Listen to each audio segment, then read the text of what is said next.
আগের ভিডিওতে আমি ফিমেলের রিপ্রোডাক্টিভ পার্টের অল ওভার স্ট্রাকচার নিয়ে আলোচনা করেছি, যার মধ্যে ছিল প্রাইমারি, সেকেন্ডারি আর এক্সটার্নাল পার্ট।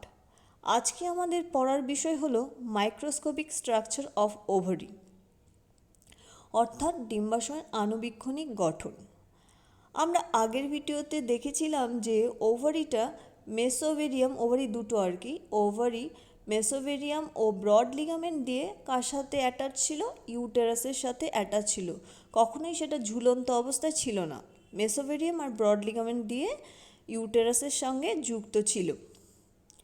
এবার আমরা ওভারির ভেতর কি হচ্ছে সেটা এবার দেখব একটা ডায়াগ্রামের মাধ্যমে। এই ওভারিটাকে যদি আমরা লংগিচুডিনালি সেকশন করি তাহলে কি দেখব? বাইরে থেকে ভেতরের দিকে দুটো লেয়ার আছে।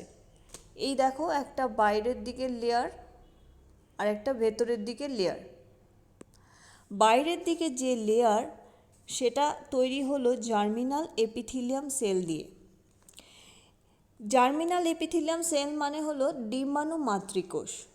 এই ডিম্বাণু মাতৃকোষ থেকেই কিন্তু ডিম্বাণু তৈরি হচ্ছে। এটি একটি কিউবয়েডাল এপিথিলিয়াম সেলের লেয়ার।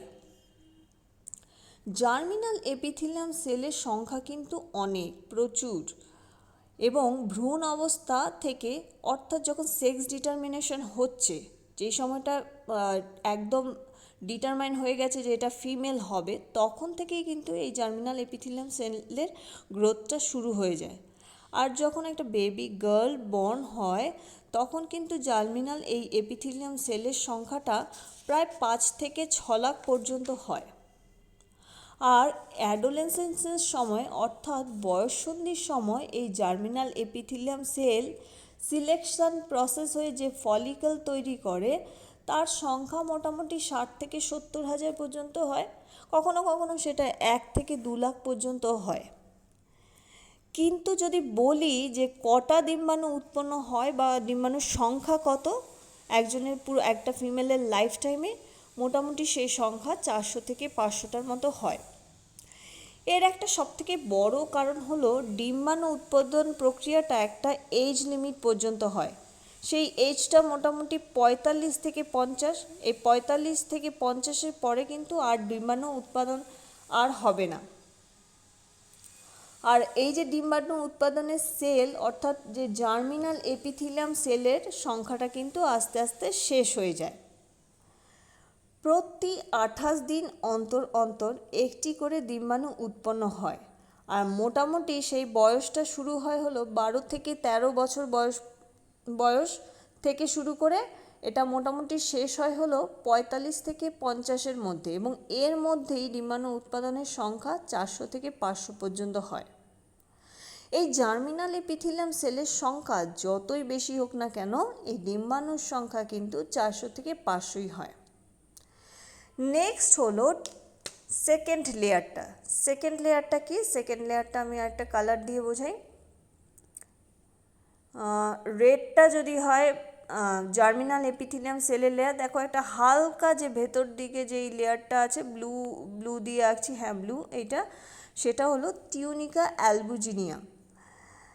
এই লেয়ারটা কিন্তু মেলদের ক্ষেত্রেও দেখা যায়, কিন্তু মেলদের যে এই লেয়ারটা আছে সেখানে যে সেলের সংখ্যা ফিমেলদের সেলের সংখ্যার থেকে কিন্তু বেশি হয়। ফিমেলদের ক্ষেত্রে এই টিউনিকা অ্যালবুজিনিয়া লেয়ারটার মধ্যে কোলাজেন ফাইবারের সংখ্যাটা বেশি হয়। এই টিউনিকা অ্যালবুজিনিয়াটা ফলিকেলগুলো বাদ দিয়ে বাকি যে এই মাঝখানে স্ট্রোমা অংশ আছে, এই স্ট্রোমার সঙ্গে কিন্তু আটকে থাকে। এই স্ট্রোমাটাকে কিন্তু আবার দুটো ভাগে ভাগ করা যায়। বাইরের যে পার্টটা, এই যে দেখো একটু ডিপ যে কালারটা, এই বাইরের এই এতটুকু অংশ, এইটাকে বলছে কর্টেক্স অঞ্চল, আর ভেতরের মাঝখানে যে অংশটা, এই মাঝখানের এই অংশটাকে বলছে মেডুলা অঞ্চল। ঠিক আছে, এবারে আমরা ভেতরের দিকে যাব, কিভাবে ডিম্বাণু উৎপাদন হচ্ছে সেটা দেখব। প্রথমে একদম বাইরে যে লেয়ার জার্মিনাল এপিথিলিয়াম সেল, এখান থেকেই কিন্তু ডিম্বাণু উৎপাদন প্রক্রিয়াটা শুরু হচ্ছে।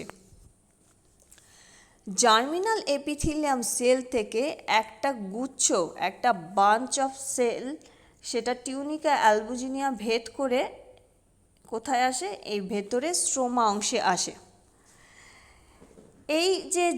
এই যে ফার্স্ট যে জার্মিনাল এপিথেলিয়াম সেল থেকে জার্মিনাল এপিথেলিয়াম সেল থেকে যেই সেলগুলো এই টিউনিকা অ্যালবুজিনিয়া ক্রস করে ভেতরে আসছে, সেটা কিন্তু ডিম্বাণু মাতৃকোষ, অর্থাৎ 2n, এদের ক্রোমোসোম সংখ্যা কিন্তু 2n হচ্ছে।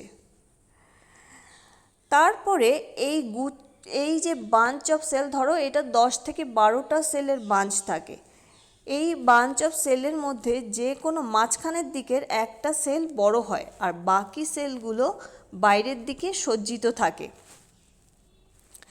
এই যে এটা তৈরি হচ্ছে, বাঞ্চ অফ সেলটা তৈরি হচ্ছে, এইটাকে বলা হচ্ছে প্রাইমোডিয়াল ফলিকল। এই যে প্রাইমোডিয়াল ফলিকল, ঠিক আছে। এই প্রাইমোডিয়াল ফলিকলটা তারপরে কি হচ্ছে? প্রাইমারি ফলিকলে পরিণত হচ্ছে। প্রাইমারি ফলিকলে কিভাবে তৈরি হচ্ছে? প্রাইমারি ফলিকলের এই যে দেখো, এইখান থেকে এই প্রাইমারি ফলিকল তৈরি হচ্ছে, এই পয়েন্ট করা আছে দেখো, প্রাইমারি ফলিকলে পরিণত হচ্ছে। প্রাইমারি ফলিকলে কিভাবে মানে কিভাবে পরিণত হচ্ছে? এই যে স্ট্রোমা অঞ্চলে যে শিরা, ধমনী এগুলো রয়েছে, সেগুলোর মধ্যে ব্লাড সাপ্লাই হচ্ছে, এই ব্লাডের মধ্যে নিউট্রিশন রয়েছে, এই ব্লাডের মধ্য থেকে নিউট্রিয়েন্টগুলো প্রাইমোডিয়াল ফলিকল নিয়ে প্রাইমারি ফলিকলে পরিণত হয়। আর এই প্রাইমারি ফলিকলের মধ্যে যে নিউক্লিয়াসটা আছে তাকে বলছে প্রাইমারি উসাইট,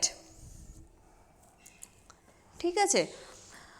এই যে দেখো, এই যে প্রাইমারি ফলিকলের মধ্যে দেখো অনেক, একটা সেলের চারদিকে যে একটা লেয়ার আছে, সেই লেয়ারটা কিন্তু পরবর্তীকালে জোনা পেলুসিডাতে পরিণত হয়। জোনা পেলুসিডা একটা ইম্পর্ট্যান্ট লেয়ার, সেটা নিয়ে আমরা পরে ডিসকাস করব। এবার প্রাইমারি ফলিকলের পরের যে স্টেপটা, সেইটাকে বলছে প্রি অ্যান্ট্রাম ফলিকল, ঠিক আছে। প্রি অ্যান্ট্রাম কেন বলছে? কারণ এটা হলো অ্যান্ট্রাম তৈরির পূর্ববর্তী দশা। এবার অ্যান্ট্রাম কি? দেখো এখানে অ্যান্ট্রাম আছে, অ্যান্ট্রামটা কি?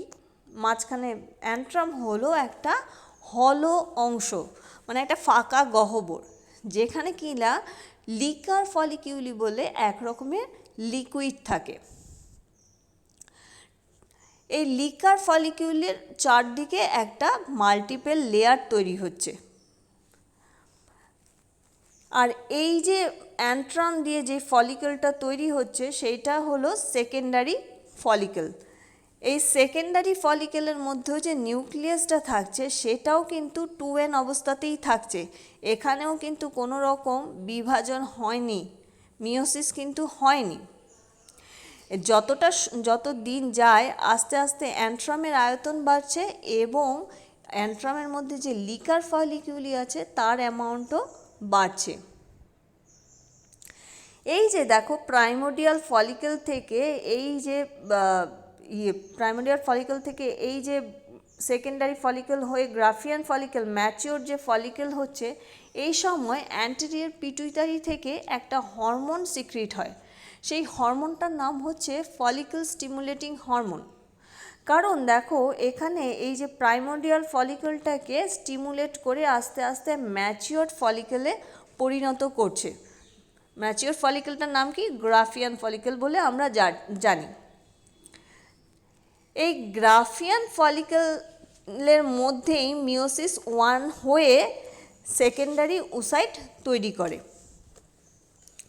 গ্রাফিয়ান ফলিকলের মধ্যে যে প্রাইমারি উসাইটটা ছিল, গ্রাফিয়ানের ফলিকলের মধ্যে তো প্রাইমারি উসাইট হিসেবে ছিল, সেই প্রাইমারি উসাইটটা মিওসিস 1 হয়ে সেকেন্ডারি উসাইটে পরিণত হয়। এইখানে কিন্তু খেয়াল রেখো, শুধুমাত্র মিওসিস 1ই হয়, মিওসিস 2 কিন্তু কমপ্লিট হয় না। একমাত্র যখন স্পার্ম আসে, তখন স্পার্ম এসে ফার্টিলাইজ করে, তখনই একমাত্র মিওসিস 2 হবে। এই যে সেকেন্ডারি উসাইটটা রিলিজ হচ্ছে ওভারি থেকে, ওভারি থেকে যে এই যে রিলিজ হচ্ছে, মানে গ্রাফিয়ান ফলিকল থেকে যে নিউক্লিয়াসটা মানে রিলিজ করছে, সেটাকে কিন্তু আমরা বলছি সেকেন্ডারি উসাইট। আর এই যে প্রসেস, এই প্রসেসটাকে বলছি ওভিউলেশন। আর এইটা কেন হচ্ছে, কারণ আস্তে আস্তে অ্যান্ট্রামটা যত বড় হচ্ছে লিগার ফলিকিউলের অ্যামাউন্টটাও বাড়ছে, ফলে এর ভেতরে প্রেশারটা বাড়ছে। এর ফলে গ্রাফিয়ান ফলিকলটা ফেটে যায় এবং সেকেন্ডারি উসাইটকে রিলিজ করে। সেকেন্ডারি উসাইট যখন রিলিজ হয়ে যায়, বাকি যেই অংশটা পড়ে থাকে সেইটার নাম হলো কর্পাস লিউটিয়াম। এই সময় যেই কর্পাস লিউটিয়াম থেকে যেই হরমোনটা রিলিজ বেশি মাত্রায় হয় সেটার নাম হলো প্রোজেস্টেরন। এর আগে ফলিকলগুলো থেকে যেই হরমোনটা রিলিজ বেশি হয়েছিল সেটা হলো ইস্ট্রোজেন, আর অ্যান্টেরিয়র পিটুইটারি থেকে এফএসএইচ রিলিজ হয়েছিল। আর কর্পাস লিউটিয়াম যখন তৈরি হয়ে গেল, মানে সেকেন্ডারি ওসাইটটা বেরিয়ে যাওয়ার পরে কর্পাস লিউটিয়াম থেকে কিন্তু রিলিজ হচ্ছে হলো প্রোজেস্টেরন বেশি, আর অ্যান্টেরিয়র পিটুইটারি থেকে রিলিজ হচ্ছে এলএইচ। কর্পাস লিউটিয়ামটা আস্তে আস্তে সাইজ ছোট হতে হতে এই দেখো কি হচ্ছে, অ্যালবিকান্সে পরিণত হচ্ছে কর্পাস লিউটিয়ামটা। এখন একটা প্রশ্ন আসতে পারে যে এই যে ফিমেল রিপ্রোডাক্টিভ সিস্টেমে দুটো ওভারি থাকার কারণ কি? দুটো ওভারি থেকে ওভিউলেশন হচ্ছে 1 মান্থ অন্তর অন্তর, মানে একটা এই মাসে হলে নেক্সট মান্থে হবে অন্য ওভারি থেকে ওভিউলেশন। কেন হচ্ছে সেটা আমরা জানি। এই যে দেখো ওভিউলেশনটা হচ্ছে, এর ফলে এখানে একটা দেখো ক্ষতের সৃষ্টি হচ্ছে। তো এই ক্ষতটা রিপেয়ার করতে একটা সময় লাগবে। আর ওভারিতে যে সিলেকশন প্রসেস চলে, এই যে জার্মিনাল এপিথেলিয়াম সেলের যে একটা সিলেকশন প্রসেস চলে, সেটা হতেও খানিকটা সময় লাগে। তো যেই সময়ে এই প্রসেসটা একটা ওভারিতে হয়, ওভারি যখন এইটা ধরো রিলিজ করছে, তখন অন্য একটা ওভারিতে অলরেডি সিলেকশন প্রসেস হয়ে গেছে, তখন আবার সেই ওভারিতে ওভিউলেশন হবে এবং আরেকটা ওভারিতে, অন্য ওভারিটাতে সিলেকশন প্রসেস শুরু হয়ে যাবে।